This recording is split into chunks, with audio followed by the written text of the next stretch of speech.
unacceptable, and their Brazilian coach Jovan Vieira was sacked and replaced with the Tunisian Nabil Malou. The problem is the 52-year-old has had just one match, a 1-1 draw against Iraq in December, to prepare his team for this competition. Another warm-up match against the United Arab Emirates scheduled for last week was abandoned because of a dispute over a video recording. Don't have any more information than that as to the reason why. Fabulous atmosphere inside the Melbourne rectangular stadium. Just over 30,000 the capacity of this ground that hosts many sports as well as pop concerts. The Rugby League World Cup will have its place here as well in 2 years' time. Two teams are out. Australia in the traditional gold shirts and green shorts, Kuwait in the blue shirts. And the dignitaries being presented to the two side, that is Mesaid Al-Enzi, the captain of Kuwait. In many ways, no pressure on Kuwait this year. The expectation levels are much lower than in previous competitions. Winners in 1980, semi-finalists in 84 and 96, runners-up back in 1976 as well.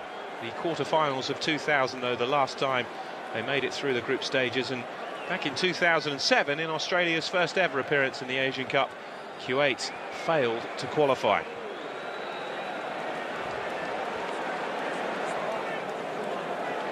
Tense moments these, Stuart, for the players.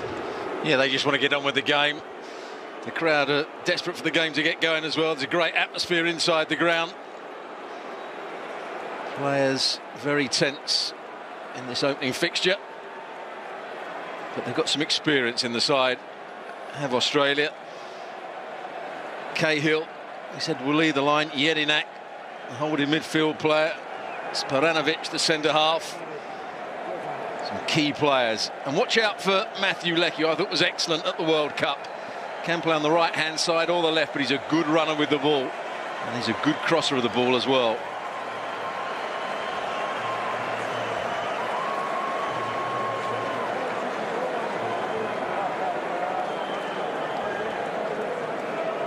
It's been a long way for the two sides. Now it is time for the anthems.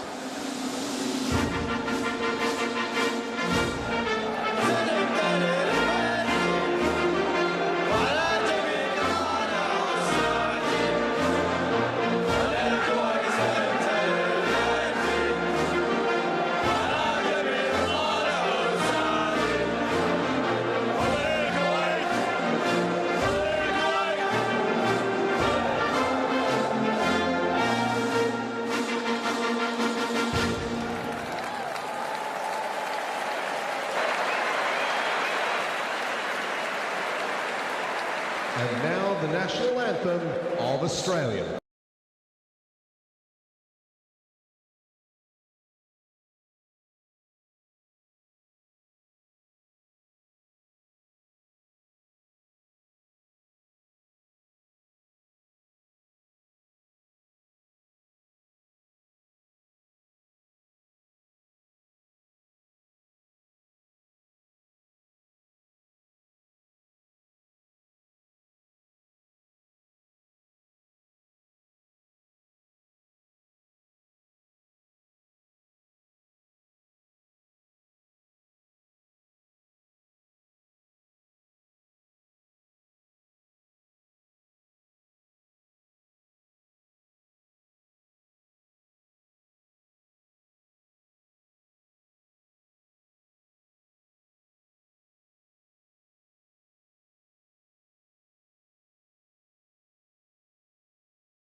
For Australia, it may not be the main sport in this country, but the Australian FA see this as a wonderful opportunity to really heighten the profile of what is the world game here in Australia. And what better way to do it than for the Socceroos to lift the Asian Cup for the very first time. They're certainly seen as one of the main rivals to the red-hot favourites, Japan. And another nation eager to prove themselves this time around will be the South Koreans, who, despite qualifying for all those World Cups, haven't been Asian champions since 1960. So here's the Australian 11 then, charged with kicking off the campaign. Tim Cahill is likely to be featuring in his last major tournament. Mile Jedinak has been in superb form for Crystal Palace this season, will hold the midfield together. Massimo Luongo and Trent Sainsbury represent the new generation. They've won just 9 caps between them. On paper, it should be straightforward for Australia. The extra pressure of being the host nation and the high expectation levels here may just well give an opening to Kuwait, who have actually beaten Australia 4 times in their last 6 meetings. Top draw referee for this one, Ravshan Irmatov of Uzbekistan. The 37-year-old took charge of the 2011 Asian Cup final between Australia and Japan. He's refereed at 2 World Cups and actually holds the record for officiating the most World Cup matches, 9 in all, after the 2014 World Cup. Is 5 times the Asian referee of the year. Well, here's the Kuwaiti starting 11. A couple of surprises, surprise omissions in their starting 11 here. Hamed Youssef, with 10 caps, is preferred to Nawaf Al-Khaldi, who's won 105 in goal for Kuwait. Star striker Badr Al-Mutawa is just 3 shy of 50 international goals, but he is amongst the Kuwaiti substitutes. The entire Kuwaiti squad play their club football in the Middle East. Only Hussein and Alenzi of the starting 11 play their football outside of Kuwait. Well, there is the Kuwaiti bench. Don't be at all surprised to see the introduction of Al-Mutawa at some point.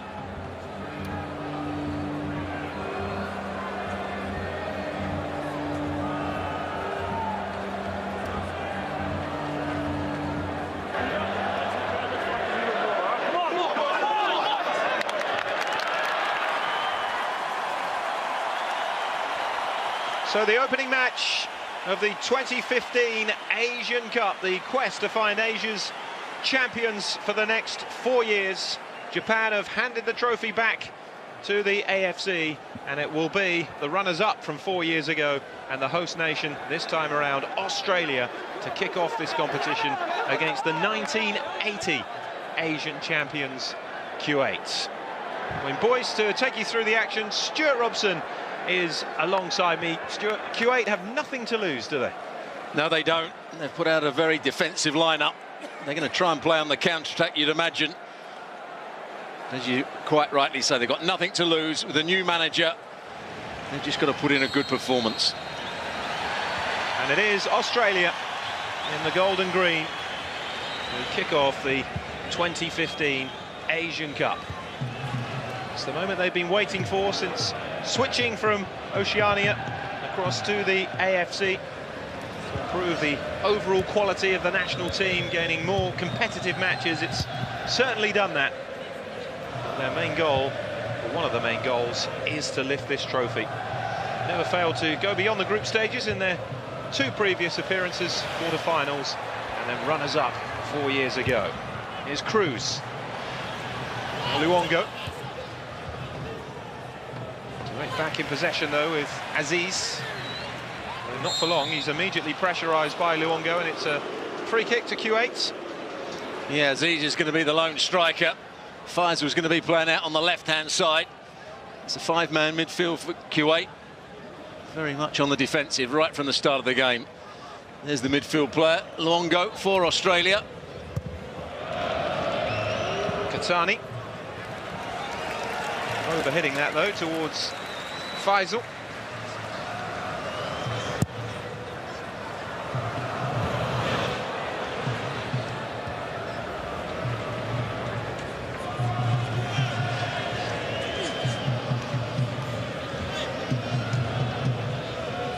for Kuwait.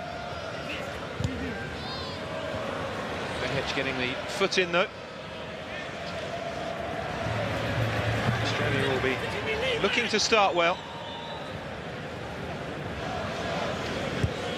It's a tough group, remember. South Korea, the main rivals for Australia, you feel, for top spot in the group. They'll be the two sides expected to qualify, but don't write off Oman. They're a decent outfit. And on their day in the past, Kuwait have proved problematic for Australia. Left back trying to get forward. The hitch. They will play that big diagonal. Sainsbury, the right-sided centre-half, likes to hit that big diagonal out to the left-hand side. He's challenging for the ball. Australia have it back though. Never met in the Asian Cup finals. They've met 4 times in the qualifying tournament though. Kuwait coming out on top with 2 wins. 1 win for Australia and 1 draw. 4 wins in their last 6 meetings for Kuwait against Australia. Kuwait are a team in pretty much disarray coming into this competition. Barely any chance at all for their coach Nabil Malou to work with the side. Here's Franjic. Lack of preparation did Denmark no harm at all, did it, in the European Championships of 1992. Here's Franjic. Sainsbury. Touch off by Troisi. Sporanovic. Every Kuwaiti player behind the ball.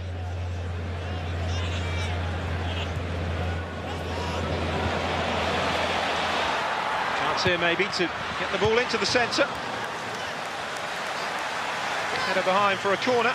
Behich it was, getting forward, looking to whip the cross in. Yeah, Cahill had just made a run away from the goal. Going back towards the penalty spot, he wanted the ball cut back, and that's where he's so dangerous. In the air, Tim Cahill, he finds space, good header of the ball. Zonal marking from Kuwait. Corner taken short to Cruz. Troisi. Into the danger zone again, the head on by Jedinak. It was well worked by Australia to get the cross in, trying to suck Kuwait out. Aziz. There, Aziz to win possession of the ball, but they don't keep it for long, Kuwait. There's Behich, now Jedinak.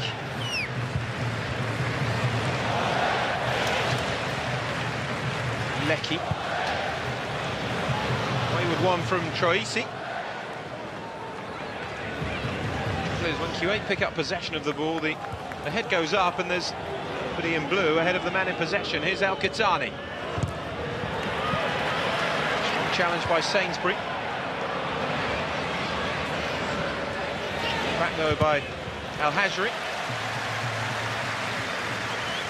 Al-Hajri, the right back, doing well, just intercepting the ball as it was played into Cahill.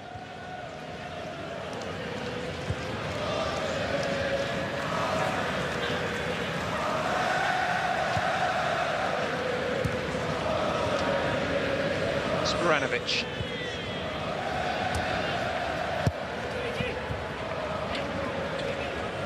Kuwait have set themselves up to prevent that electric bombardment that you may have expected from Australia as the host nation, looking for that early goal just to settle any nerves there might be.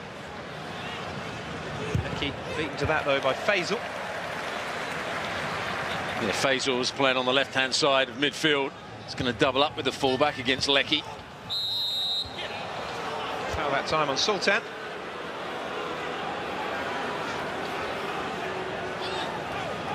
Yeah, Franjic to play, going in.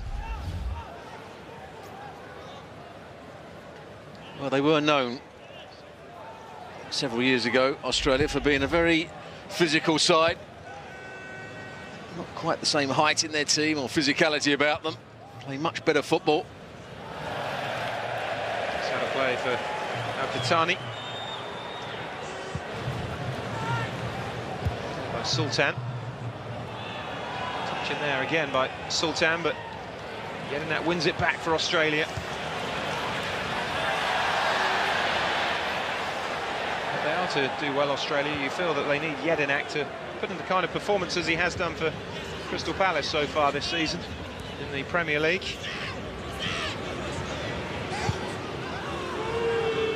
Sultan. Now Al-Qahtani.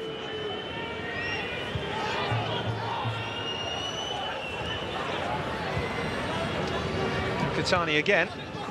Some plenty of it on this near side early on. That's a neat touch back from Sultan to Al-Qahtani. Couldn't pick out a teammate though, and it's deflected behind off Sainsbury, but that's the best we've seen so far from Kuwait. Yeah, good play from Al-Qahtani and Faisal down this left-hand side. There's the ball. Little back heel. Luongo doesn't go with his runner. Franic is screaming at him there, but there wasn't too much on when he got into that position. He's with the corner. So low deliveries come through and Kuwait lead. Well, can you believe this? A sucker punch from a corner, and it's Hussein who has put the side from the Middle East ahead here against Australia. Well, they weren't banking on that, the Socceroos and their supporters, and delight for the small band of Kuwaiti supporters. Hussein's header, it's Australia 0, Kuwait 1, and Stuart, this wasn't in the script. Well, the player in the near post zone should deal with it, but he doesn't do so. Then Cahill's marking on the wrong side. Cahill was actually in the space trying to defend it. He looked around, there's poor marking in there, but what a brave header it was from Hussein. Gets there first, ducks his head, Cahill goes with his foot. A really good finish. Look, when he first took the corner, it was a poor one from Aziz. Misunderstanding between Cahill and Bihic. And that certainly silenced the crowd here. Third international goal for Hussein Falal. Just the one in the qualifiers and a 2-1 win away to Thailand. What a start for Kuwait. Just 8 minutes gone. And Australia find themselves behind. Here's Sainsbury.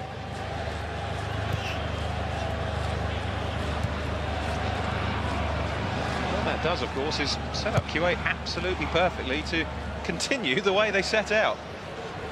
Now with a 1-goal lead to defend. Here's Al-Qahtani. Charging forwards. Showing a good bit of pace. Jedinak nudging him over. And the ball back with Matt Ryan. I think his first touch of the ball, the Australian goalkeeper, was actually to take it out of the back of his goal. Did he get a slight touch with his right hand on the goal? But it was very, very neatly done by the centre-half, Hussein. Franic.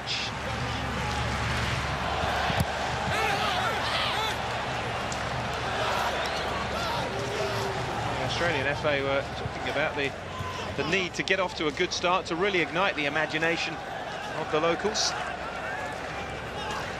It's a long way to go, but I imagine the start hasn't gone down too well.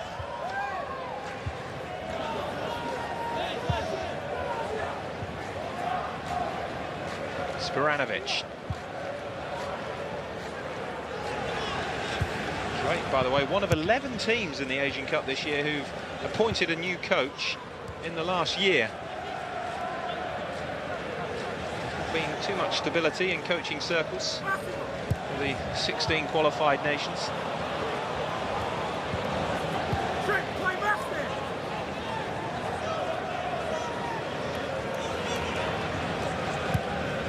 Troisi.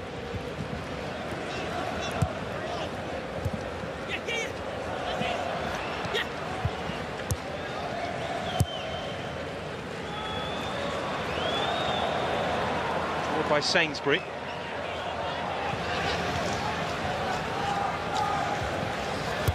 Luongo. To hit back as quickly as possible, Australia. That was a sliding challenge from Al-Qahtani, who has drawn a free kick.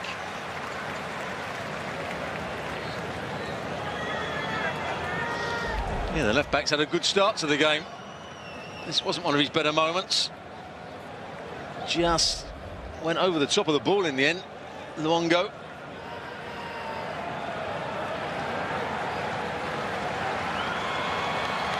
This is where Cahill, Jedinak, Spiranovic will be a real threat in the air. Again, Kuwait, zonal marking.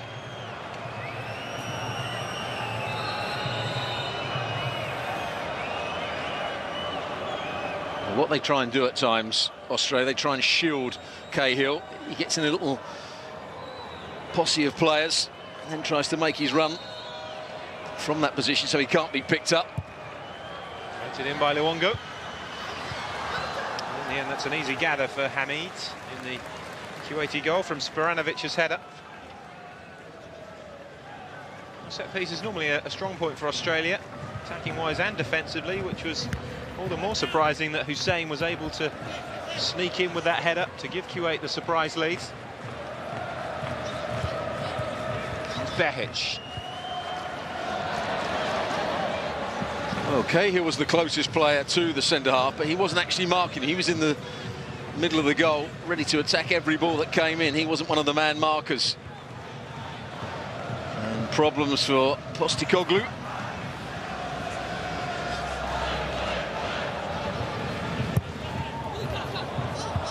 Took over in October of 2013 to replace Holger Rosiek, coach who led Brisbane Roar to 2 A-League titles. He's actually born in Greece, but won 4 caps for Australia as a player. It's a throw for Kuwait.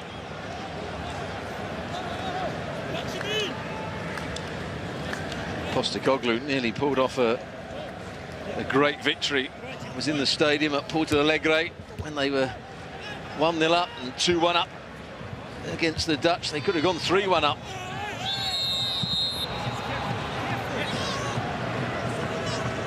Ultimately lost all 3 games though to the Netherlands, Chile and Spain to exit at the group stage of the World Cup for the 2nd time in succession. Since the 2006 switch to Asia, they've qualified for 3 successive World Cups. Prior to that, they'd only played in 1974. It has certainly worked for them. Al-Qahtani made a good start to the game, the left back, and again Al-Qahtani looking dangerous. Taken away though, and the shots in the end is gathered by Ryan. Lucky winning the ball initially. Al-Maqsid, who just came in, trying to get his shot away. He's the diminutive player who's starting out on the right-hand side. He's a left footer.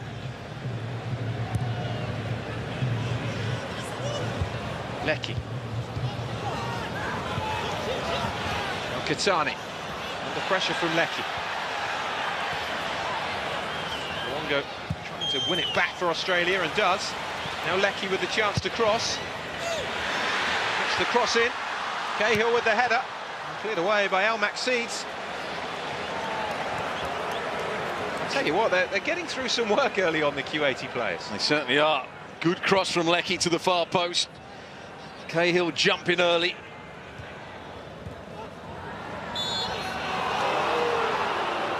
The referee's going to take no nonsense here. He is a good referee, an experienced one. One or two of the Kuwaiti players were moaning that Cahill jumped too early and was on the shoulders of the defenders. He got away with that. Here it is again. He just jumps early. It's a good header from him. Just trying to hit it back into the dangerous area. 35 now.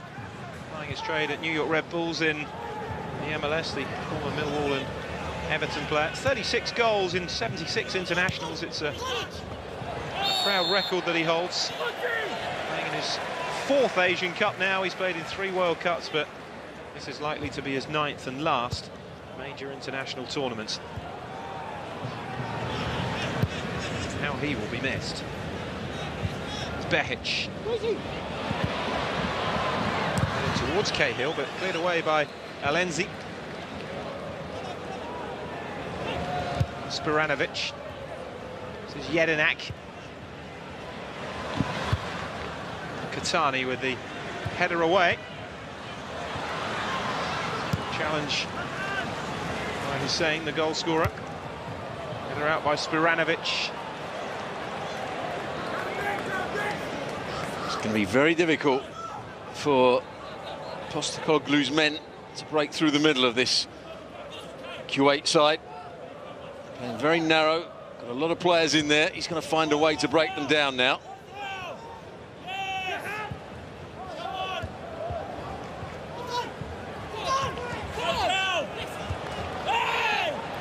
Touched off by Lecky.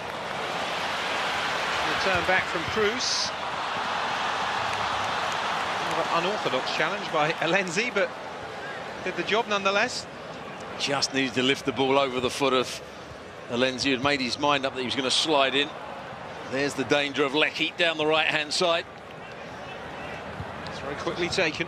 Already Australia showing a bit of urgency. Franic with it. Now Jedinak. Plenty of time for the host nation to pull this around. Sainsbury, Spiranovic. Kuwait backing off. Look how many blue shirts are between the ball and the Kuwaiti penalty area. I wonder how sustainable that is for the full 90 minutes. They have a game plan and they're sticking to it, but here's a chance maybe now. And the foul right on the edge of the box on Robbie Cruz draws a yellow card. I think a number of this crowd thought that the trip had taken place just inside the area, but I think the referee's got it right. Yeah, good little run from Cruz. Just sweeps the ball with his left foot past the lunging tackle of Hussein. He's still moaning. Ibrahim went to the ball was played past him, meant Hussein had to come out, and he didn't make a very good job of it there. Lovely start for Hussein, the opening goal, and then comes the first player booked in the tournament as well, who plays in the United Arab Emirates for Al Wada.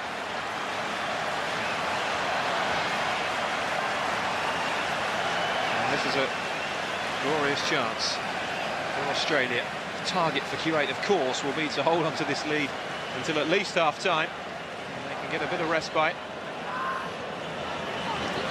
Is any surprise to how the pattern of the game has gone in the opening 19 minutes, apart from the fact that Kuwait have scored. Troisi and Jedinak over this. Cahill making a nuisance of himself in the Kuwaiti wall. So he's giving him a little shovel too.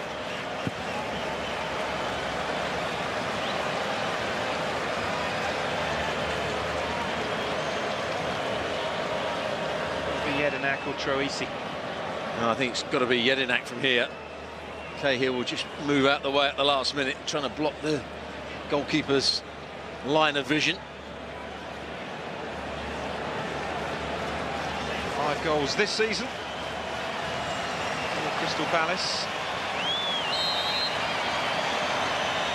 Troisi leaves it. It is Jedinak off the wall and over though. It's a corner.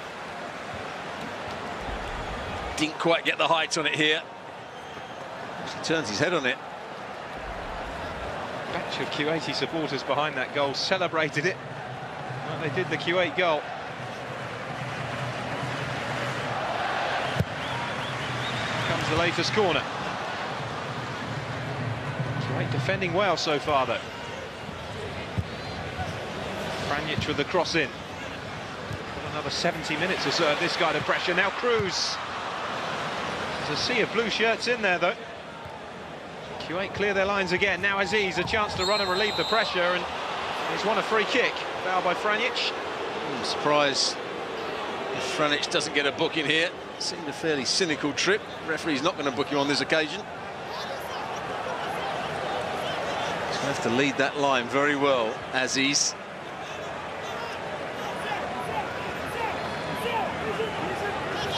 Sani over this free kick.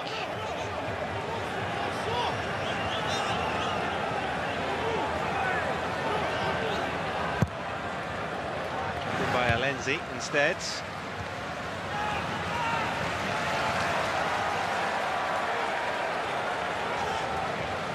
Franic.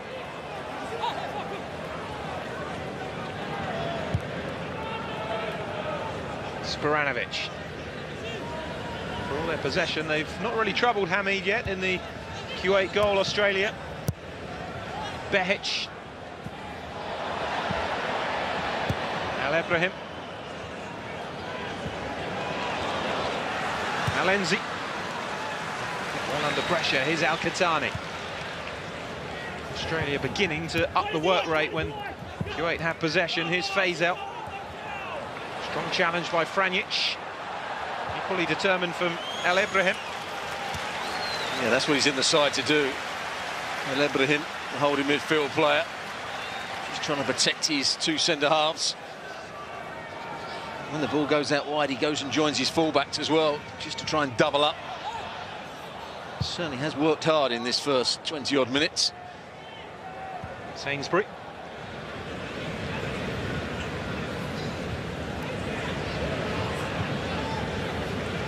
No Jedinak.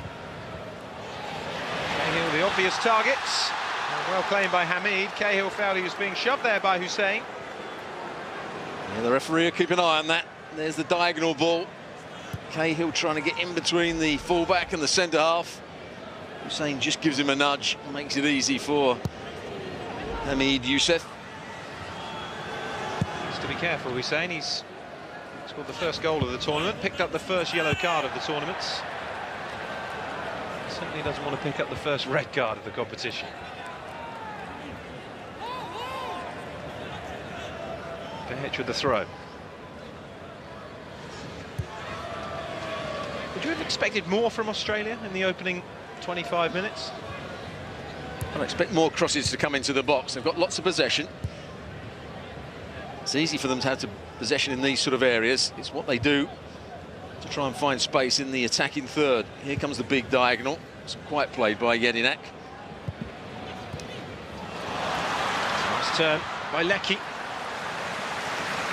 A good challenge though by Hussein. They're becoming the central figure of this match. It's a corner to Australia.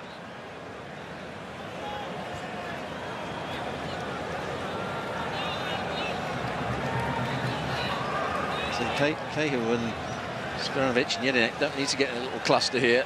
They're not up against man markers. A lot of aerial power though from this Australian team. Jedinak winning the header.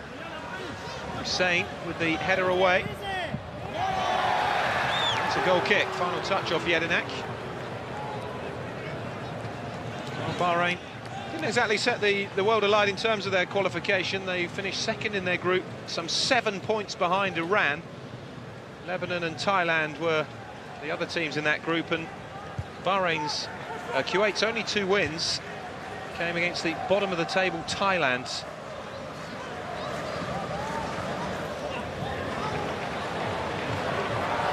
Sainsbury with the touch back to Ryan.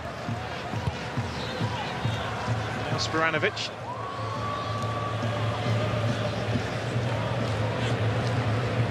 The form hasn't exactly been top draw from Kuwait. Qualified just a point ahead of Lebanon in the end. Franjic. Now Jedinak. Got to switch the play quickly here. Leckie. Still going Leckie. Oh, it was a risky challenge from Al-Hajri. Got away with it though.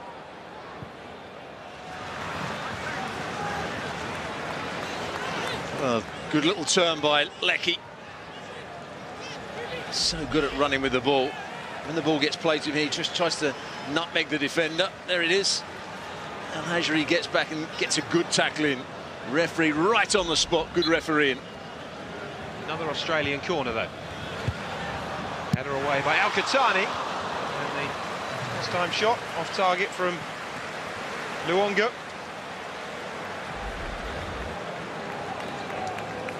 Yeah.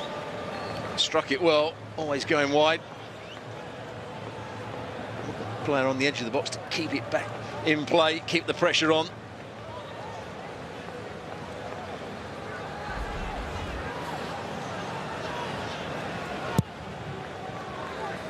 Just the 1 goal in 16 appearances for Swindon this season, Luongo. In his first major tournament, just 5 caps ahead of tonight. Most of Kuwait's good work has come on this near side. with Al-Qahtani and Faisal.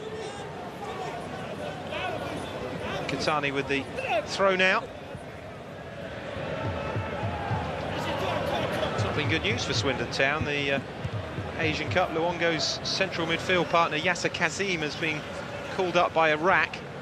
So Swindon have had the heart ripped out of their team for the next month. Hajri's header.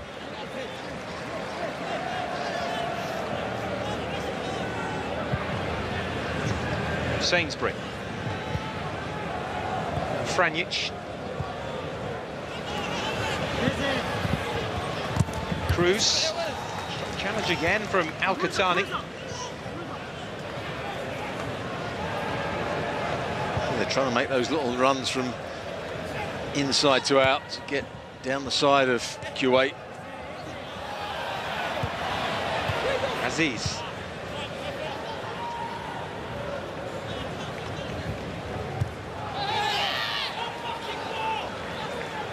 Australian throw.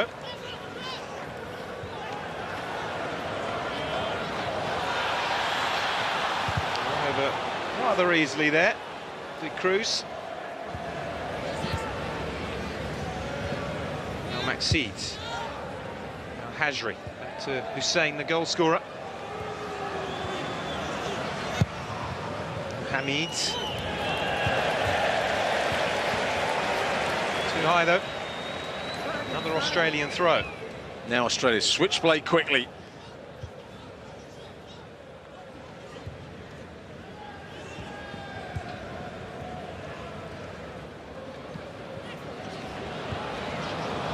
Back by Al-Ibrahim again in that midfield. Aziz with the touch. Match challenge, wins it back for Australia. Al-Hajri has gone down for Kuwait. This is Cahill though, who's playing on. Had made a storming run forwards. Cahill didn't find him, and meanwhile Al-Hajri is still down. Yeah, Australia had every right to carry on. There's been some tough tackling from Kuwait, sliding in. Takes a whack himself there, Al-Hajri.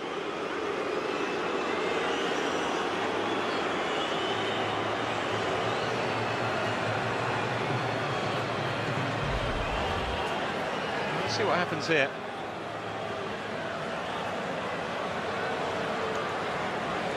What a great deal.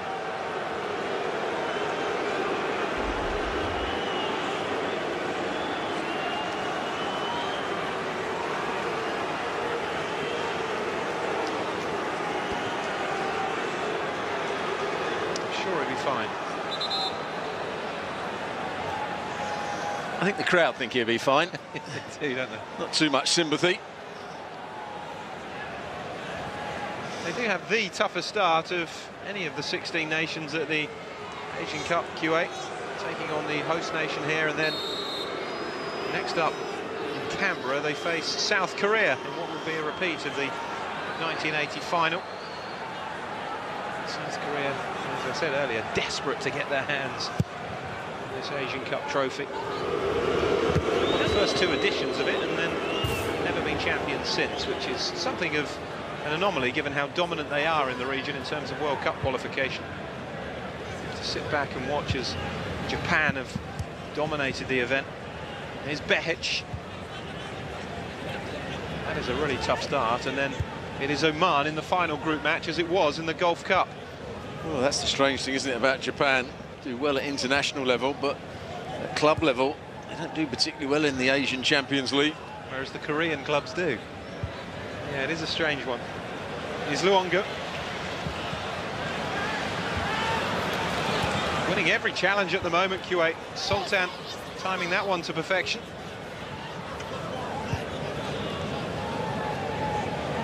Well, the tactics are working for Malul at the moment. Making Australia play in front of his side, getting everybody behind the ball, frustrating them. To make matters better, they scored that early goal as well. Sainsbury. Touch off from Leckie. Now Cruz is in there. Big appeals every time a player goes down. Here's a chance. But the flag is up against Cruz. But every time there's a challenge in that Kuwaiti penalty area, there's roars from the spectators trying to force the referee into a decision. Clearly offside, Cruz. 7 appearances this season for Bayer Leverkusen in the Bundesliga. He's struggled for regular games since a move from Düsseldorf in 2013. He's a good player for Düsseldorf. Hasn't quite had the same impact at Bayer Leverkusen. Slight step up. Used to play here for Melbourne Victory before a move to Brisbane, Robbie Cruz. Very much part of that Australian squad that reached the final 4 years ago in Doha. Leckie. Strong challenge again from Al-Qahtani. Started the tournament really brightly, the left back. Turn away from Luongo, it's a great ball, and it's an equaliser from Tim Cahill. Great work from Massimo Luongo, and Cahill really couldn't miss. He is up and running at the 2015 Asian Cup, and so are Australia. 1-1. Well, that was much better from Australia. They did things quickly off the throw-in. Gets a bit of luck to start with the bounce, but then does really well just to wriggle away from a couple of challenges. But even better, he sees the bus. We talked about Tim Cahill working for space in the box. He takes the defenders in to start with, just takes a step back, finds the space, and a good finish. But made by that man there, Luongo. Clever play down the right-hand side, but also good movement from Cahill in the box. Aziz.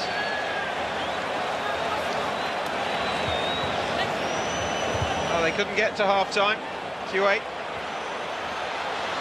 Now Australia will be looking to have a lead themselves by the break. Al-Hajri, free kick Australia. No, I think he got that one wrong, the referee, completely. Al-Hajri's going for the ball, and the Australian player was leaning into him.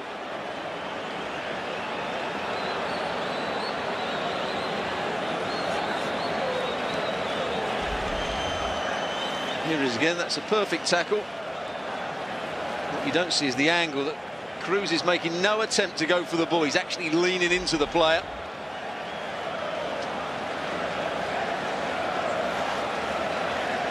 More danger then for Kuwait. Well, this time they're not marking zonally. They're trying to hold a high line. There's a lot of space. That's better position. Could go another 2 or 3 yards back, I believe. Ball's going to be bent in behind them. Going to be running back towards their own goal, the Kuwaiti players. 5 gold shirts in there.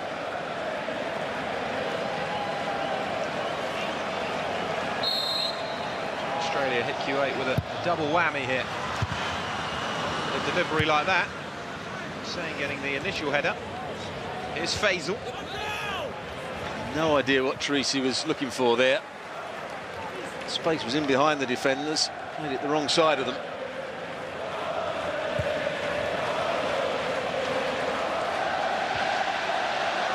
Turn here by Leckie. He was being challenged by Al-Hajri. Twice now Al-Hajri has put in risky challenges, to say the least, in the penalty area. Oh, caught in possession now, Sultan. Leckie again charging through. Alenzi with the challenge that time, but Australia keep up the pressure here with Luongo, who's gone down looking for it. And I think it was rather fortunate the referee didn't produce a yellow for that. The referee's in excellent position. Here it is again, he falls over. Yeah, and Leckie then throws himself to the ground. The referee's right on that occasion. Is he right here as well? Oh, the foot does come out. It's a risky challenge. Certainly got more of a case from that angle. Aziz up against Sainsbury. Such a partisan crowd, isn't it, here for Australia? Everything is against Kuwait. Long-range efforts from Al-Hajri. Another wild attempt off target. Yeah, I'm not sure he's the most popular person in the ground. Al-Hajri.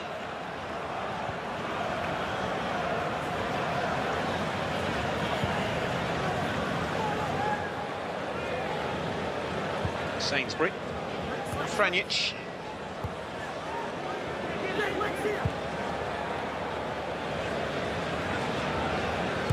Troisi.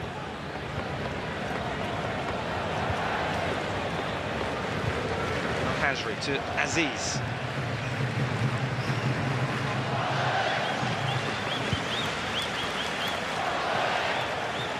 Salem.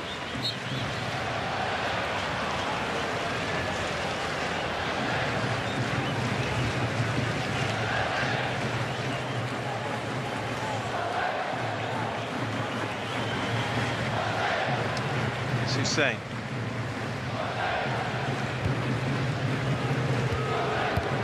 Hajri. Al Ibrahim. It's left short and Lecky looking to break through, but Al-Qahtani covers. And quick to try and win the ball back, Australia. Once they lose it, they try and win it back quickly. Behic.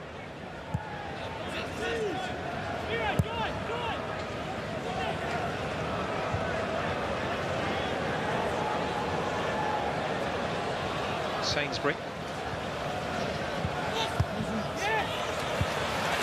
Lead from Australia. Franic with the cross in, but Hajri with the header away. Sporanovic.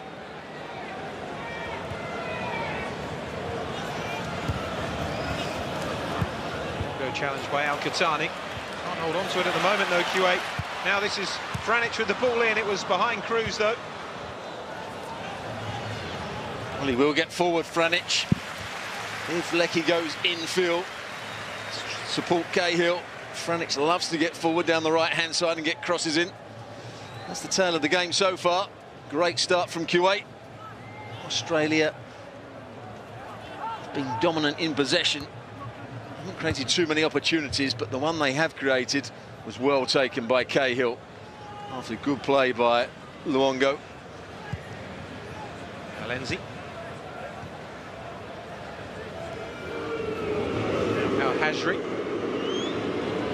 Stick from the crowd because of that injury that they seem to think that he feigned earlier on. I think it's fair to say the Australian crowds aren't known for their generosity towards the opposition, as many an English test side cricket will tell you, or the rugby team. Desperate for Australia to get all the way in this competition. Tougher test will most definitely lie ahead.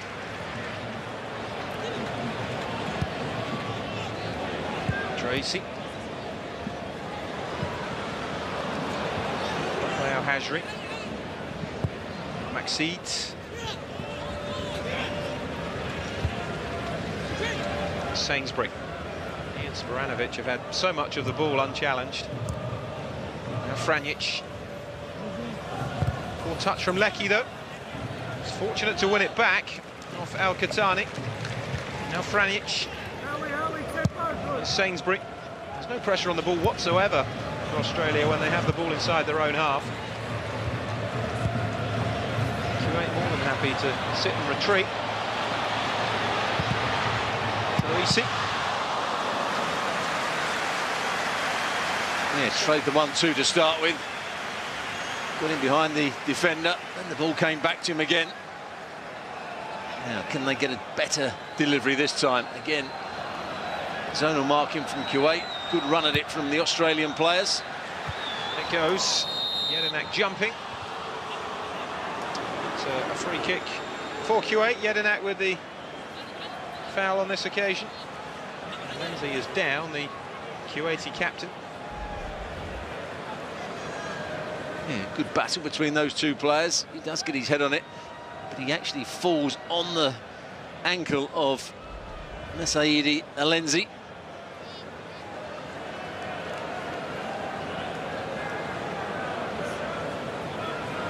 They do have a history of winning continental competitions. They were 4-time Oceania champions.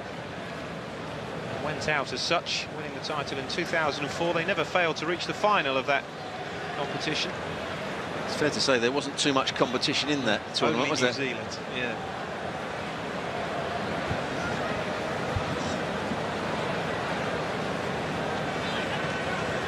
I mean, there's no doubting it's proved to be a good move for Australia, and you wonder how long it'll be before New Zealand follow suit as well. Oceania will be keen for that not to happen. Here is the challenge again. Watch as he falls on the ankle. There it is. I don't think he does it on purpose, Jedinak.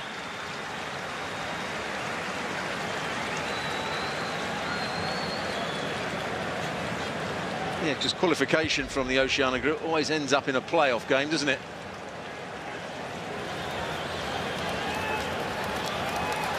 You wonder, really, how the two federations don't just merge into one. Hussein, the AFC division has become really competitive now. Jedinak is back on.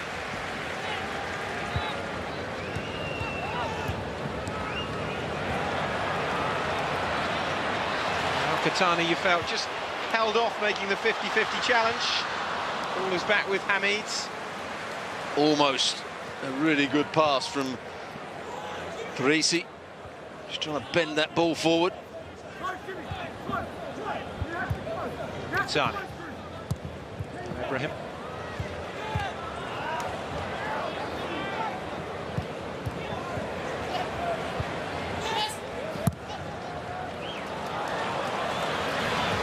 Katani, the pressure from Luongo, took no chances. And 90 seconds for Australia to try and get themselves a half-time lead. No doubt if they go in level, Kuwait will unquestionably be the far happier of the two teams, although look a little brighter now for Australia that they have levelled the game, to the shock of the early concession. Franjic. Good ball in from Franjic, and that is the lead for Australia. Luongo, the provider of the equaliser, scores the second himself. It is Australia 2, Kuwait 1, and the Socceroos will have that half-time lead. Always a threat when the ball goes into the box, Australia. Franjic down the right-hand side. All he does is just take it back onto his left foot here. Just delivers the ball. Got three players in at the far post, but what a good header it was from Luongo, the midfield player, timing his run to perfection. He does really well to keep over the top of it and head it back across the goalkeeper. It's not good marking, but it's an excellent technical header, and in behind him, of course, was Tim Cahill. If they get crosses into the box with enough quality, Australia will score goals. You tend to think if Luongo not met that, then Cahill was set to score his second of the game. And as it is, Massimo Luongo scores his first international goal, and what a time to do it.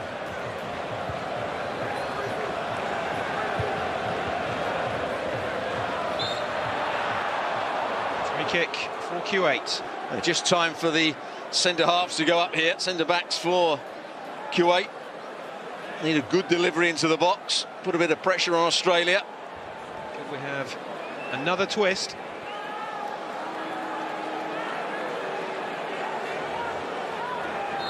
Aziz. Throws it in by Aziz. It's a decent delivery as well. Needed the intervention in the end of Sporanovic, and still it's not away. They're appealing for handball there as well, Kuwait. They do look a threat from set pieces when they get them. What a delivery that was from Aziz. Bent in. It's very good defending by Sporanovic in the end. He's a decent player, Aziz. He had a couple of years playing in the Czech Republic for Pribram. A year in Belgium as well at Mouscron. Before returning to Kuwait to play for the dominant team in that country, Kadzia, where so many of the national team are drawn from.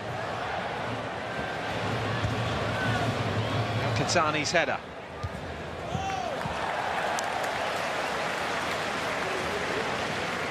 Well, the game plan worked for 32 minutes. for Kuwait.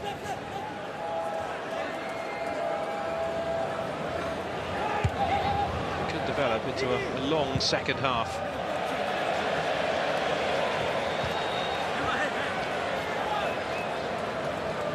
Franic with the throw. In truth, apart from the goal that they snatched from a corner, some pretty determined defending, they have looked a team largely out of their depth. It's Troisi. That brings to an end what was potentially looking like a disastrous first half for the host nation, Australia, when Kuwait were headed in front through the central defender Hussein just 8 minutes in, but Mr. Reliable, Tim Cahill, popping up with his 37th international goal for Australia. And just as it looked as though Kuwait would hold on to parity at half-time, Massimo Luongo, provider of the first, scored the second. 2-1, Australia leads. Sides making their way out then for the second half. The target for Kuwait, of course, will be to keep it as tight as possible, but unlike when they were level and a goal up, they need to find a goal from somewhere. Otherwise, they will be under a great deal of pressure going into their second match against South Korea after the disaster that was the Gulf Cup for them at the end of last year, failing to reach the semi-finals for the first time since 2007.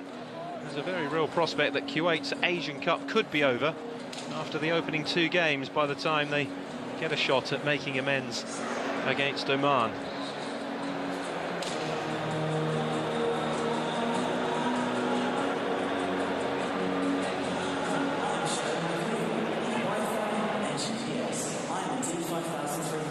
So a big second half for both these teams.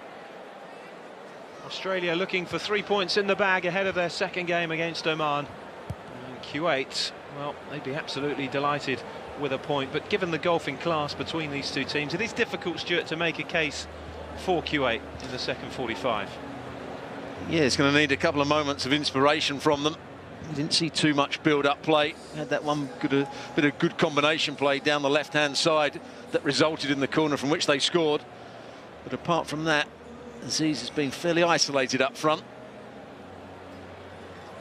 They did prove in the qualifiers, though, with the 1-1 draw against Iran.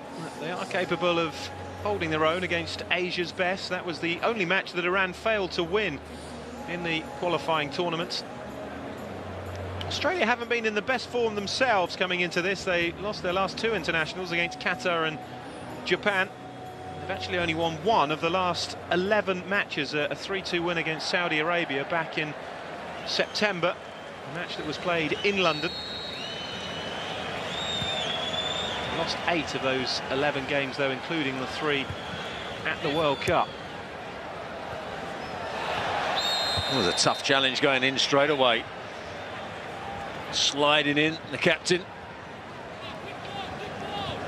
Mesaidi Alenzi, on Tim Cahill.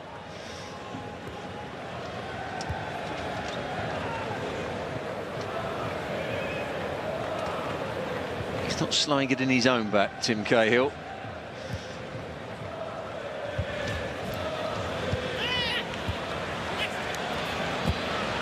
Strong challenge by Alenzi. Jedinak, Sporanovic. You would think it would be a question of how many in this second half for Australia. And nobody was banking on Kuwait taking that early lead. And it has to be a foul. And it's taken down. And the yellow card. Al-Qahtani. And the yellow card is for Faisal, left-sided midfielder. Yeah, Al-Qahtani came out to the ball. Faisal's running back. It's him that catches the on-rushing Franic. Franic got the wrong side of him to start off with. Zaid, one of the lesser experienced players in this Kuwaiti squad. Just a handful of caps prior to this tournament, the 23-year-olds. An early chance for Australia to They'll put a buffer between themselves and Kuwait. Tracy over this. The lead remains at 1. You feel Kuwait have half a chance, but should have become a bigger gap. It's difficult to see them getting back into it. Whipped in by Troisi. Just too high for Sainsbury. He's arriving at that back post. Very nearly went in at the back post as well. Just needed a little bit more bend on it. Starts to come round here. 2 players at the far post. Playing his football these days, Tracy. Zulte Waregem in Belgium. Struggling for regular first-team appearances, though. 2 goals in 5 matches so far this season in the Jupiler League. Summer signing from Melbourne Victory. It's a tough watch, isn't it, for Malou? He hasn't had too much time. Certainly not Postecoglou. There's the manager, Nabil Maloul. Tunisian. 52 years of age. Former coach of Tunisia and a former Tunisian international midfielder. Spent most of his career in his home country, but did actually have 2 years playing for Hanover in Germany between 89 and 91. Played by Ryan.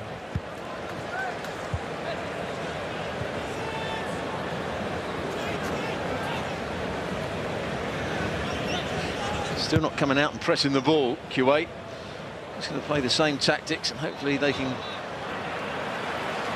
get a free kick, a set play in a good area.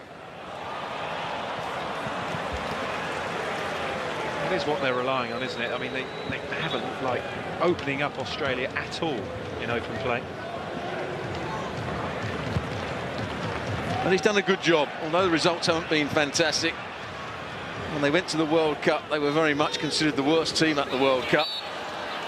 But they put in some good performances, both against Chile and against the Netherlands. Took over from the popular coach Holger Osijek in October 2013. It was Osijek's failure to bring through new talent and an over-reliance on the so-called golden generation that reached the last 16 of the 2006 World Cup that was seen as the main reason for Osijek's dismissal. Postecoglou has certainly introduced some new fresh faces into the Australian lineup.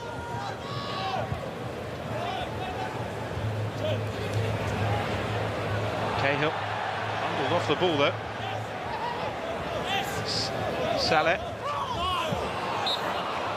Aziz was looking for that.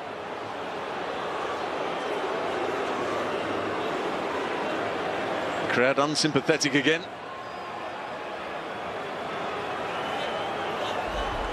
Not really in Kuwait's best interest now to stay down for no reason. Yeah, there's certainly wasn't a foul. Cahill was trying to shield the ball. There's the challenge. Oh, see his ankle just turns there as he goes to ground. A good gripper Hussein's shirt, Cahill. Just see it twist there. Got a slight problem. Hussein, the goal scorer. Yes, and this will be a big problem if they lose him, Kuwait. Actually, given their over-reliance on the defence, just too shy of 50 caps.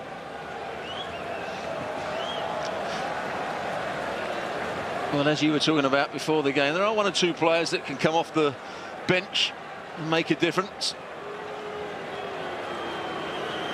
El Motoa.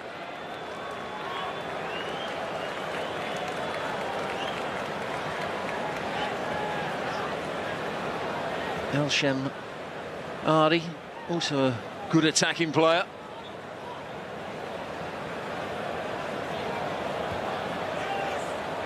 I almost feel he's on a bit of a hide into nothing here. Nabil Maloul, absolutely no time at all to work with the team, just that 1 match. Albeit a creditable result, the 1-1 draw against Iraq.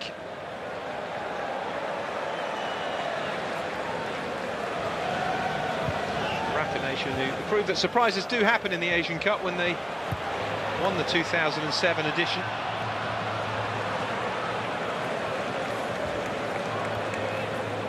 Ball just overhit by Teresi.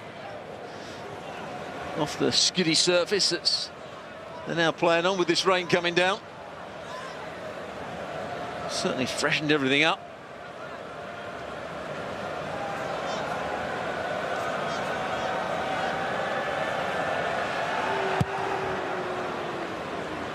Only 7 nations have been Asian champions. Australia hoping to increase that tally to 8. Knee in the back there for Sultan by the looks of things.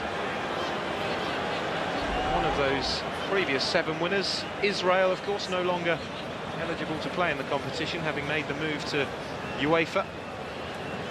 I think that was a bit naughty from Franic.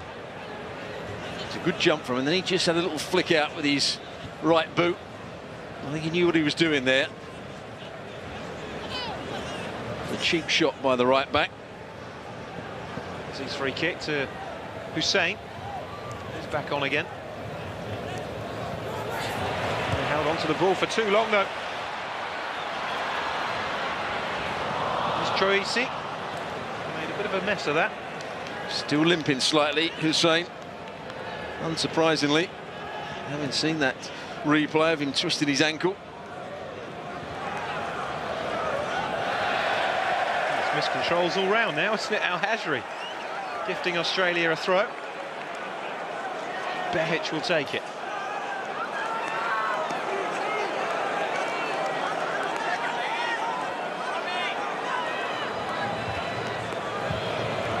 Cruz. I thought he carried that out for a second. It was a good run, though, by Cruz.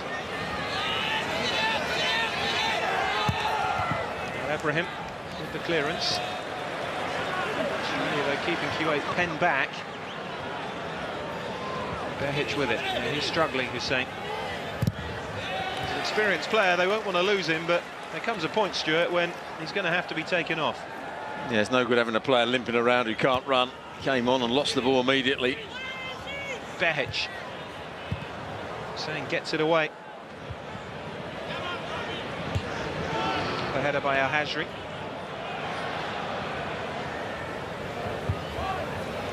Aziz wins the throw. Busy little player, Aziz, a touch of quality as well.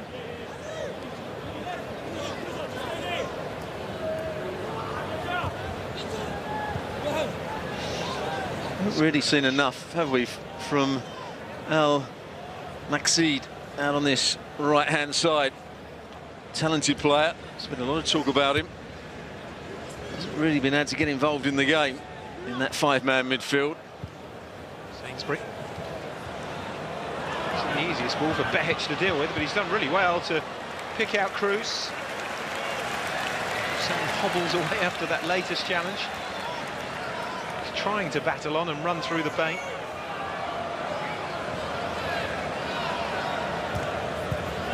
Behic beaten to that by Al-Maqsid.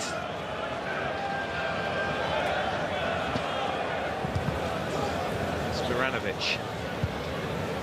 Now Sainsbury.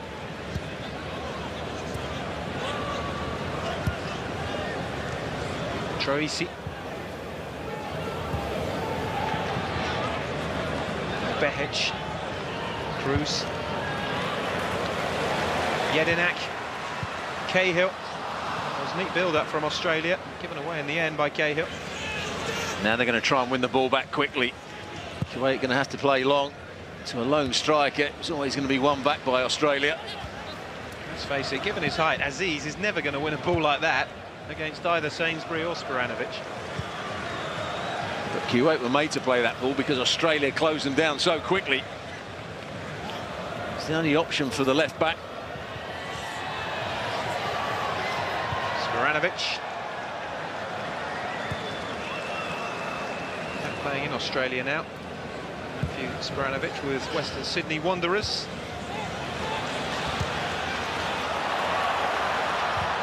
The overlap here, and it's out for a corner. Really good pace from the fullback, Franic. Didn't look as though he was going to be favourite to win that ball there. He's been a real threat down the right-hand side. And he's going to have to make way, Hussein. That is a big loss for Kuwait. Goal scorer is off. Emma Al-Matoug is on to replace him.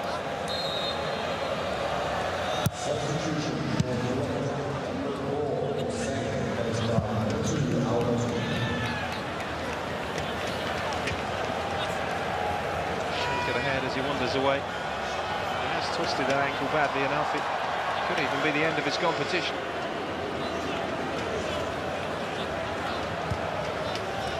Just 3 days to recover for the match against South Korea. I think so. Al-Matoug has gone to right back. And Al-Hadri has gone into centre half. Behic. There is Al-Hadri.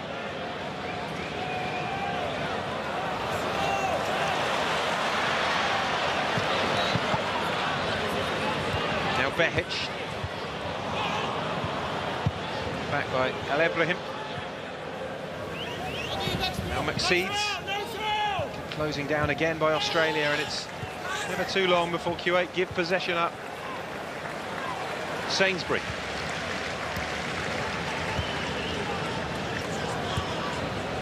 No more scoring yet.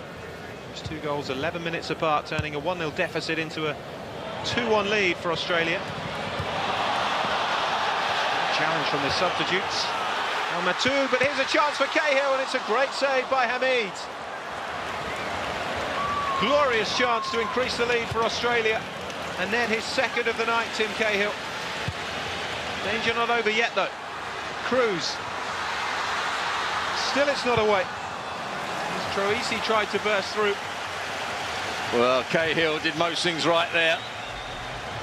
Good pressure by Australia, winning the ball back in their opposition's box. He didn't quite get it in the corner, did he, Cahill? But a good save by Hamid.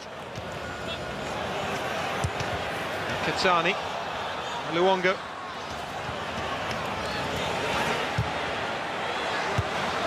Header out by Alenzi. Coming back as quickly as it's being cleared, though, for Kuwait. Behic. Now Maxides. Australia utterly dominating now. Spiranovic. Seems a question of time before the third goal arrives for Australia. Well, apart from that Cahill chance, in truth, despite their dominance territorially, still not creating that much. Chance now, maybe. Here's Cruz. Jedinak. Cruz again into Luongo. The opening here. Oh! That is so unlucky. Well, that's even closer than Cahill came to extending the lead for Australia. Well, they're totally dominant now, Australia. Leckie going back onto his left foot. Brilliant strike. Hit with power. Also trying to bend it round the goalkeeper.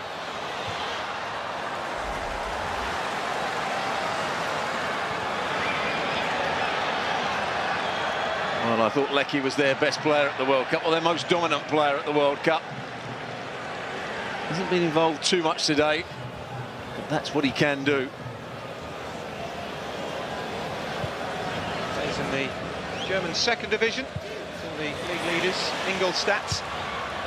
His ball in again to Cruz, who's gone down, penalty. Well, there's been a few risky challenges gone in that penalty area from Kuwaiti players, particularly in the first half. And this one was right in front of Ravshan Irmatov, the Uzbek referee. And he had no hesitation whatsoever in pointing to the spot. Well, he's been a live wire. Cruz just picking up the ball here, takes it past that touch. And it's the recovering defender, Sultan, that brings him down. He knew as soon as he touched him it was going to be a penalty. And I think the referee's done a good job again. You can see why he's so highly regarded. Now, Jedinak is a good spot taker. Can he prove it here? 5 goals this season. 6 in the international jersey of Australia. Mile Jedinak, Socceroos captain, increases the lead to 3-1 and surely puts the outcome of this match beyond any doubt. The host nation up and running, and they are going to be heading surely into their second game against Oman in Sydney with 3 points in the bag. Well, he made it look simple. Stuttering run up. I think he waited for the goalkeeper to go one way and then just passed it into the other side. Here's that stuttering run up, looking at the goalkeeper. Had the goalkeeper chosen the right way? Does he have a look at the goalkeeper? No, he doesn't. Had the goalkeeper chosen the right way, it would have been an easy save because it wasn't hit with great power. It wasn't hit into the corner. 2 goals at the 2011 Asian Cup. Goals against South Korea and Bahrain.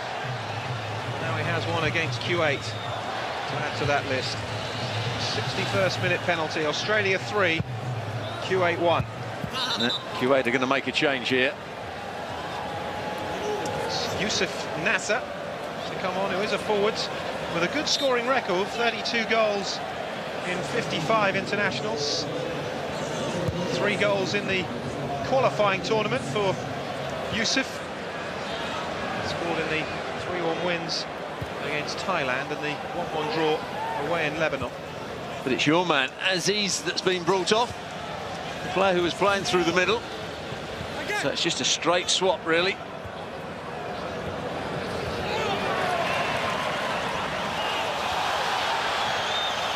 Back here by Al Maqseed.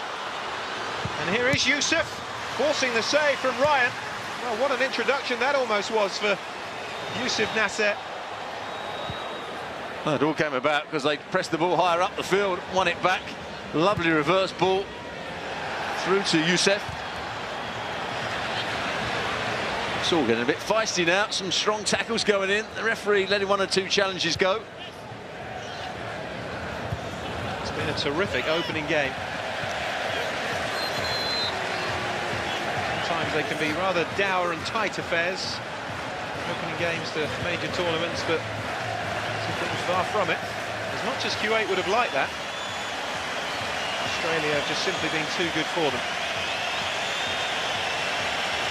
Now Tim Cahill with the points in the bag. He's been taken out of the firing line, 35 years of age now.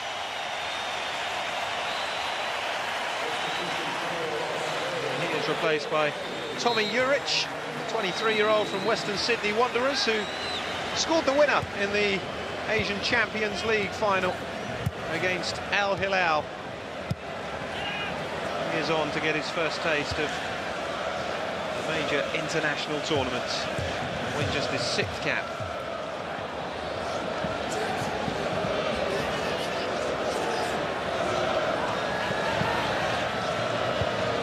Katani. Al Maqseed. Good work from Al Maqseed. Cleared away by Sporanovic.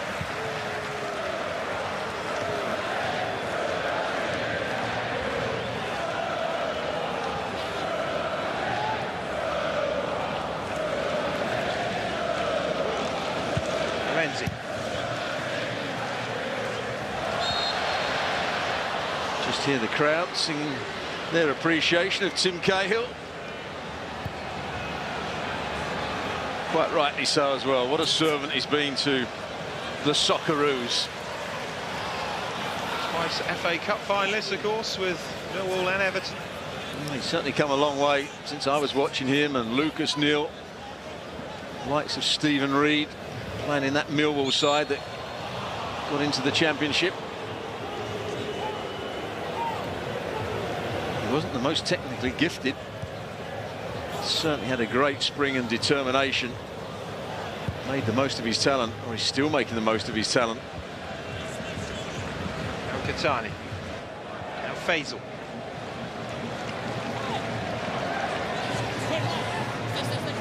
Actually on the ball, Kuwait. They've got some players of technical quality. Likes of Al Maqseed and Yusuf and Faisal.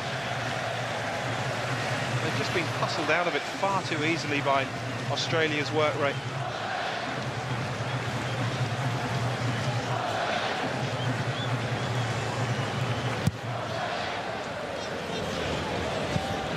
Franjic.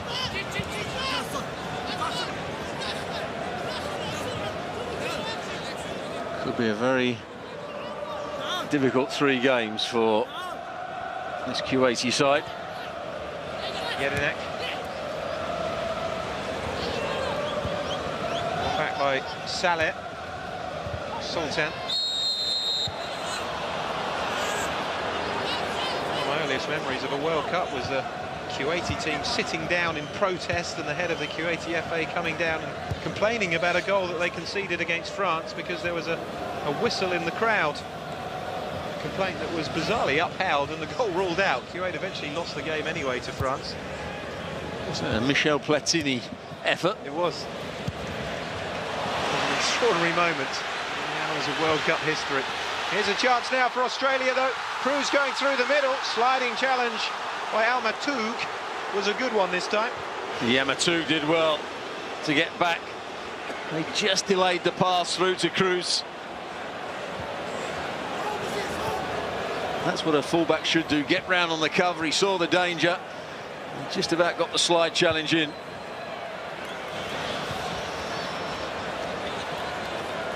that will be a goal kick.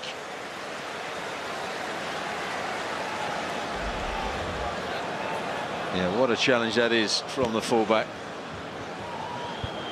See the ball, see it's getting away from Cruz. Just slides in with the outside of his right boot. Brilliant from the fullback. He's had a really lively game. Robbie Cruz, relatively fresh for this tournament because of the lack of game time at Leverkusen.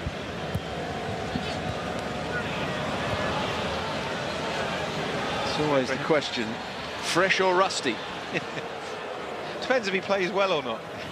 If he plays well, he's fresh. If he has a poor performance, he's rusty.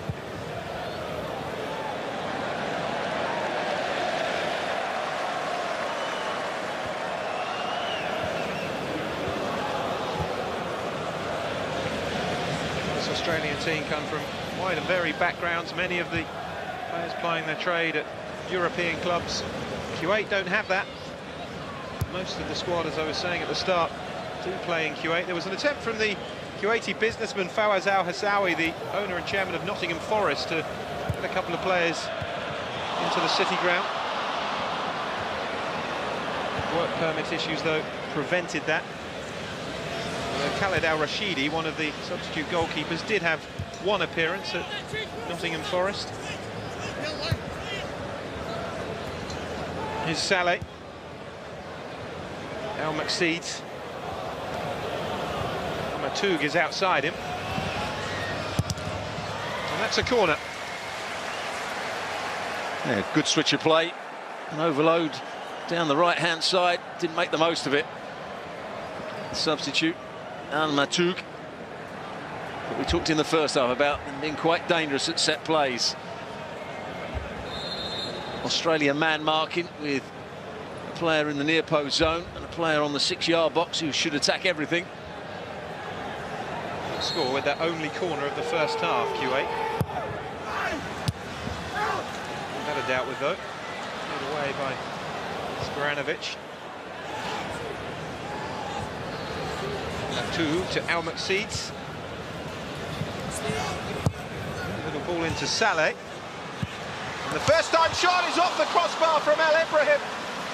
I think Ryan may have got a touch on that, but that's really unlucky. And Kuwait was so nearly back in the game.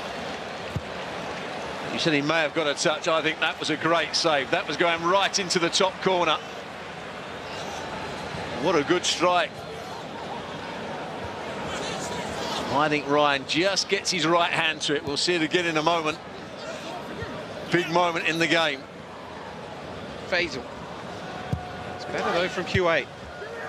Kept away from Spranovic. Too long in this game that the Australian defence has had nothing to think about. What a shock that would have been to the system had that nestled into the net from El Ibrahim. Credit Ryan, who's had very little to do. So produce a save like that. Goal kick. Chance maybe to see that strike again from El Ibrahim. Here it is. That's great first touch. Hits right through the back of the ball, and there's the save with the bottom hand, his right hand. That was going in. Terrific goalkeeping. That was good attacking play as well to get the first touch down. He improvised with a shot, just hitting straight through the ball. Nathan Burns on for Robbie Cruz. Well, many people thought that Burns might start. He's been in it really good form in the A-League so far this season. 4 years at AEK Athens in Greece. It was just his 8th cap, though, for Australia, the 26-year-olds. Former Greek Cup winner. Played for Australia at pretty much every level, from under 17 upwards.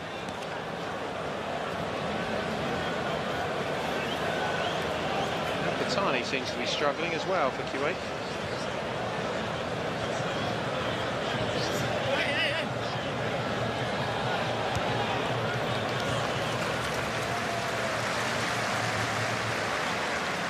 Ryan following in the footsteps of Mark Schwarzer. Pretty big gloves to fill.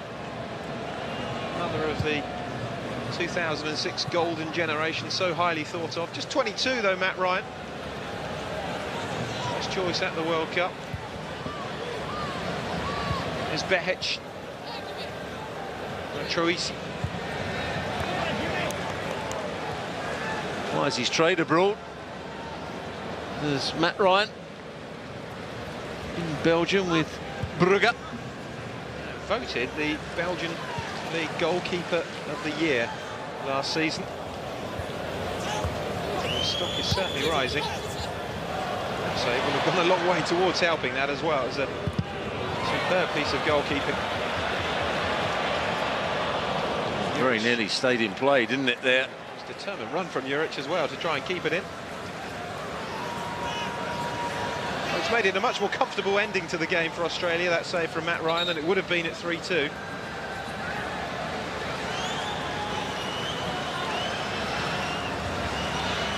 Another change for Kuwait. And here is the player we all expected to start the game. Badr Al-Mutawa is coming on for his 147th international cap. He scored 47 international goals for Kuwait. Former Asian Player of the Year, runner-up in 2006 and third in 2010. He's won 7 Kuwaiti League titles. Obviously, at the moment, not a favourite with Malul, the new coach. Usually plays in the number 10 role. Can drift out wide. Have to reshuffle the side slightly with Al-Qahtani coming off. Did score 4 years ago in Doha in the 2-1 defeat to Uzbekistan. He is the fans' favourite in Kuwait. Now he's finally on. Probably too late to make a difference. Behich. Cross in, it's a good header! It's off the bar again! Well, Burns really unlucky. Looping header, and Hamid was well beaten. And for the 3rd time in this game, the crossbar has been struck. Behich. Another chance to cross. Delivers again, but it's a poor one this time. Well, you won't see a much better header than this from Burns. Ball was bent in towards him. It's the diving header, gets across the front of the centre half, almost loops over the goalkeeper. There's the cross, lots of pace in it, so he just needs to glide it goalwards, or glance it goalwards. He certainly does that.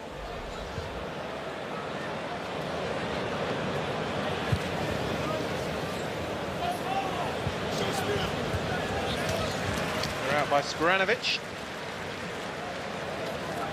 Part of that Western Sydney Wanderers Asian Champions League win last year. Vastly experienced player who had a spell with Nuremberg in Germany, 4 years playing with the Urawa Reds. Playing regularly when we covered the J-League on this channel. Well, it's good that an Australian side have gone on to win that Asian Champions League, showing that the A-League is coming a long way forward. Corner for Kuwait. Chance maybe to make an awkward ending to this game. Al McSeed's ball in.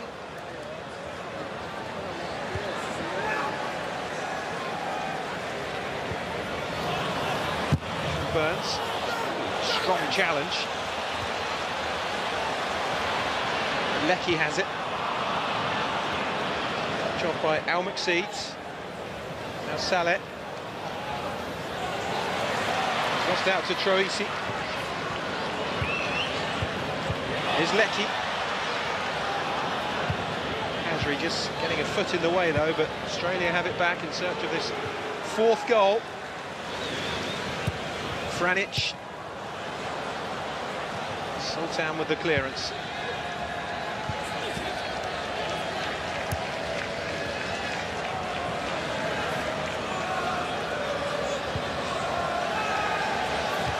Zurich. El Ibrahim. Denied by that terrific save by Ryan.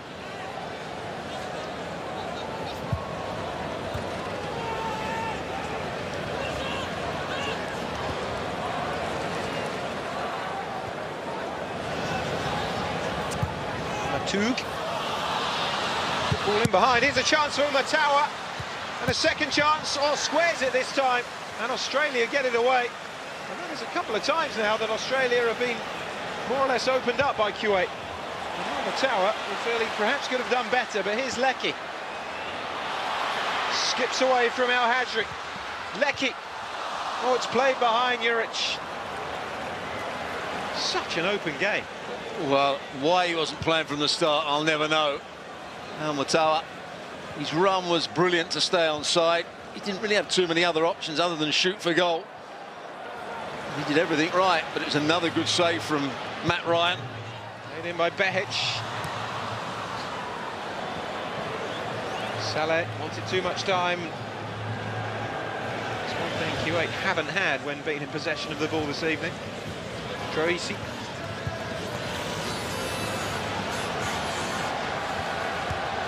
Tower and Yusuf both have been dangers since coming on for Kuwait.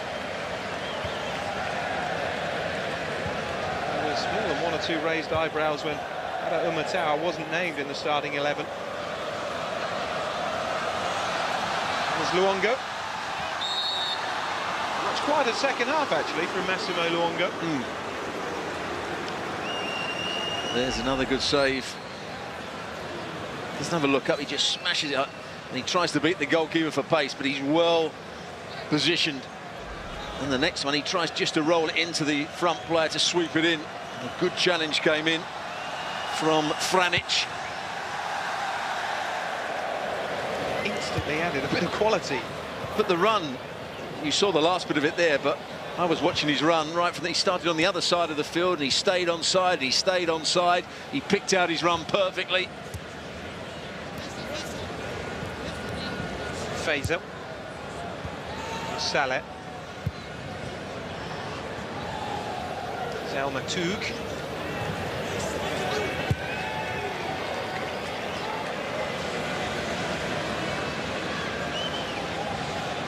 Renzi.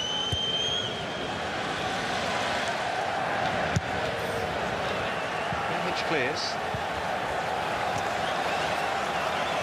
Well, they've been far from infallible in this game, Australia. Tougher games to come. Oman, remember, who beat Kuwait 5-0 in the Gulf Cup. One of the outsiders, but could cause a few surprises. And South Korea will be a really tough game. Australia will be hoping it's job done by the time they face the Koreans. They have been opened up a couple of times by Kuwait in this second half. Of course, the concession of that goal early on from the corner. They're going to have to be much tighter when they take on the likes of an Iran or a Japan or even a Korea. You're absolutely right. Ravshan just getting himself ready over on that far side.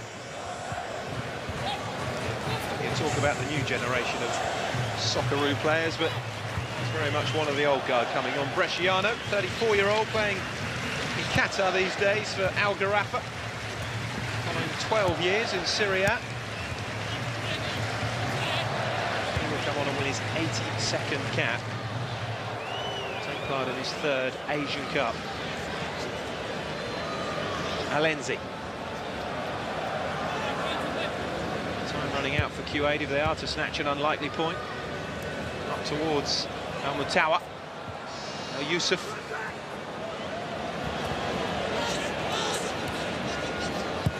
Mutawa.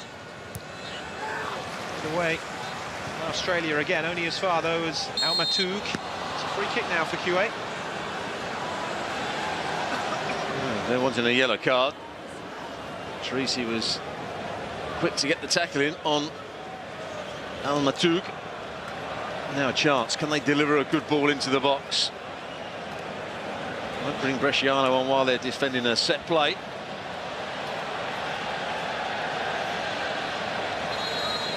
Seeds set to deliver. Sultan getting involved with Jedinak.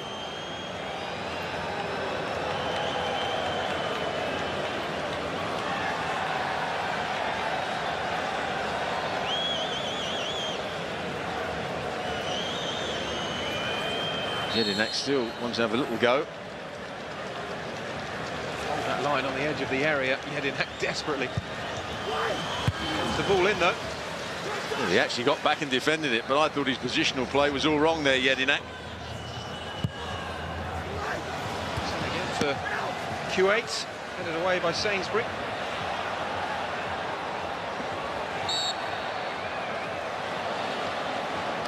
Free kick for Australia and the danger over for the time being. They can make that third change. Luongo makes way, much quieter second half than he had in the first. Creator of Tim Cahill's goal and scorer of the second himself. But a good performance in the Swindon Town midfielder, replaced by Mark Bresciano. Listen to the reaction for the 34-year-old former player with Empoli, Parma, Palermo and Lazio. Mike Cahill taking part in his 9th major international tournament. Like a lot of players that play in Serie A in some of the lesser sides, they do go around the places. Opening here maybe now for Juric, straight at the goalkeeper though. Comfortable save for Hamid, and then Troisi with the follow-up. Straight at the Kuwaiti goalkeeper. Immediately launches it long.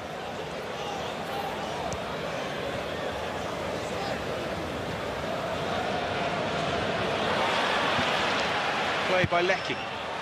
Good cross, and it must be 4. It's a wonderful save by Hamid. Bresciano. Now Franjic. Bresciano again. And Hamid gathers this time. Well, you wonder how much he knew about it. It was saved with his feet. It was a lovely ball in by Leckie. Well, that's what Leckie is all about. Whenever I've seen him play, he's been a good run with the ball. I've been a bit disappointed with him tonight. He can run past people with the ball. He's a good crosser. That one with the outside of his right boot into the space. Really should have been 4-1. Tower, the touch off. Saleh. Strong header from Al-Hajri. Troisi. He's spun himself in Serie A. Troisi with Atalanta and Bergamo before Kayserispor and Gençler Birliği in Turkey.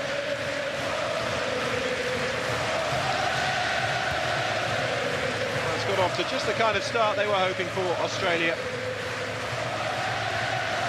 5 minutes away plus stoppages from 3 points in the bag ahead of the next game in Sydney against Oman.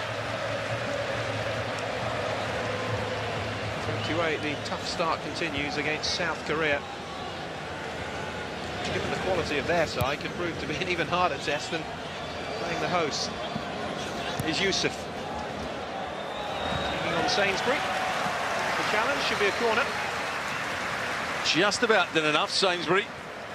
They might be beaten for pace. Here's the save. Look at this ball from Leckie. Outside of the right boot, into the space. There was the golden opportunity. Good save with his trailing foot.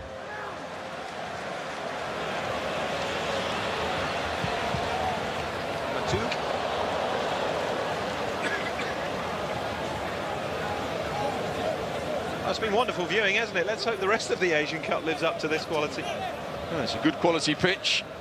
Good conditions. Had a bit of rain as well. Just to quicken the pitch up.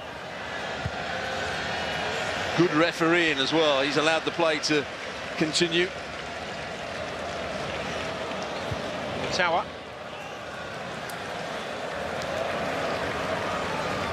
Ultimately coming to nothing though. Do you think Kuwait could have got a bit more out of this? Have they been a bit more adventurous from the off? They may have done, but they also have left themselves a little bit open at the back. But they have created chances. Almost when the game's beyond them. Just think it was a very negative approach that he took right from the start. Team selection. Here's Juric. Fizzed across. Well done, Hamid. He's got enough on it. You're absolutely right. It's one thing to set up defensively, isn't it? But it's another thing to start leaving your better players out, which Irmatov clearly is. Yeah, the game was gone by the time he was on.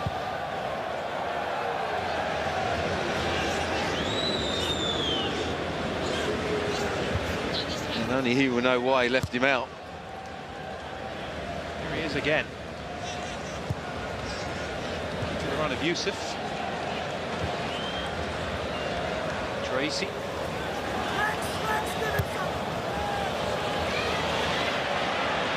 Now Lecky.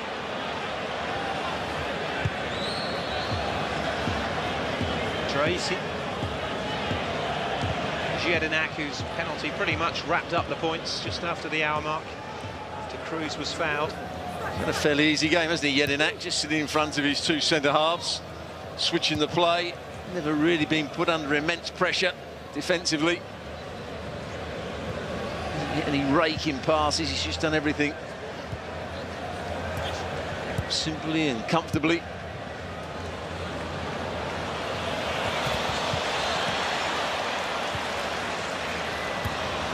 Play behind Burns.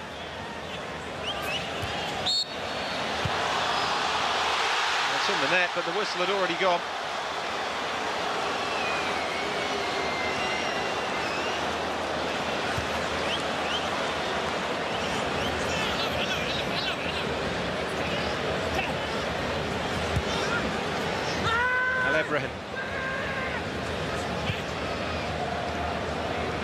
Irmatov. Really the only Kuwaiti player since he's come on that seems to have time and space on the ball. Saleh. Al-Maqseed. Tracy. Challenge from Al Ibrahim. Al-Maqseed. Spread out to Irmatov. Franic.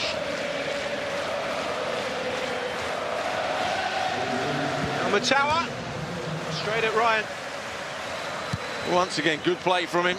Coming inside, played it into the front plane, supported. Good shot on the run.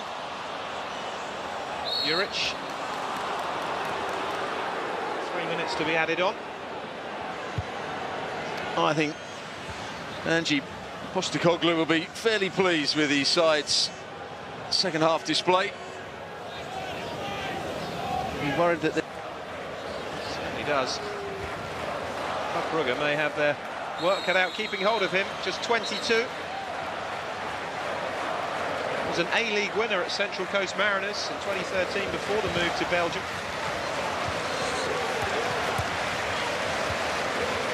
Looks as though they've replaced Mark Schwarzer with another fine goalkeeper. Franic. Bresciano. Jedinak. Lecky. Leading them a merry dance again, Lecky. It's terrific play. Oh, and it's in! Troisi smashes home the fourth goal for Australia and rounds off what has been a wonderful opening game for the Socceroos. James Troisi. Melbourne delight. It is Australia 4, Kuwait 1. Well, that was all about Lecky to start with, running with the ball. So he just drops his shoulder, a couple of little step overs, tries to shot himself, and when the ball falls free, look how quickly Troisi's onto it. Goalkeeper wouldn't have seen it till very, very late. He just hits it with power. But Troisi's been excellent in midfield for Australia. And I think that scoreline of 4-1 just sums up the difference between the two sides. But well played, Matthew Leckie, to start off with. Yeah, he looks really lively, doesn't he? Terrific runner with the ball. Troisi's second international goal. Commanding opening night victory for the host nation. Here's Yusuf. After a shot lead for Kuwait inside the first 10 minutes, the match has pretty much gone how we all expected. Here's Troisi. The Socceroos take their first step on the road, perhaps, to Sydney on January the 31st, where the final of the 2015 Asian Cup will be played.